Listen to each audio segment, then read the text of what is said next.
Thank you. You know, a lot goes into building and growing a successful family business, and once established, how do you groom those generations after generations to take over? Well, this morning we have Michael Dierberg. He's chairman of the board at First Bank Corporation joining us, and Dan Bean, who is a partner at CMA Consulting. Good morning to both of you. Good morning. Michael, we're going to start with you. Fourth generation. How are you groomed for this?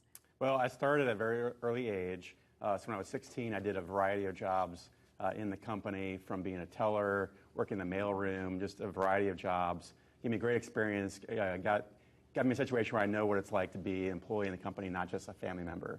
Yeah. And so that was part of it. And also my parents encouraged me to pursue an education in finance and eventually in law, practice law for a little while. Gave me a great experience. Smart parents. What are you passing along to the next generation? I think a big thing to pass on is your values. My parents passed it on to me.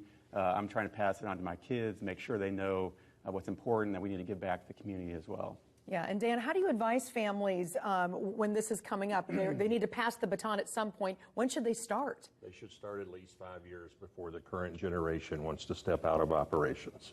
Okay, so 5 years. Are most people doing that? A lot do. Some get a little tight, and it increases the risk. So it's a very risky time. 2/3 of family businesses fail to make the generational transition at each generation.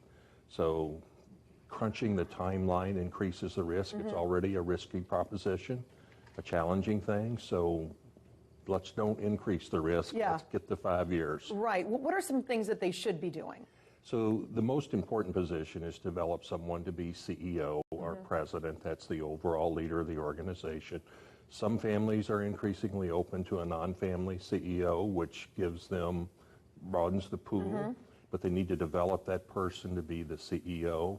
And one of the best ways, 70% of our capabilities come from our experience on the job.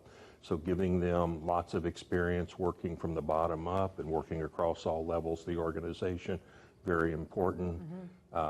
20% comes from coaching and mentoring, so it's very important to have a coach for that next CEO. And then 10% of our capability comes from seminars and training, so there are things they need to do there as well. There's ways to keep that developmental plan up to date and to keep challenging that person. You need to pull them out of their comfort zone, get them into the stretch zone, but avoid putting them in their failure zone. I got it. Michael, as you're listening to this, are you saying, check, I did that, we're ready to go? Yeah, I mean, so I think a lot of the elements of what Dan talked about, we did as a transition plan for the family and for the company.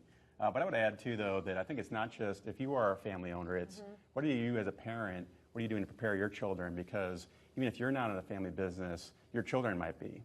So there are about 20 million people in the United States that are owners of a business. Sure.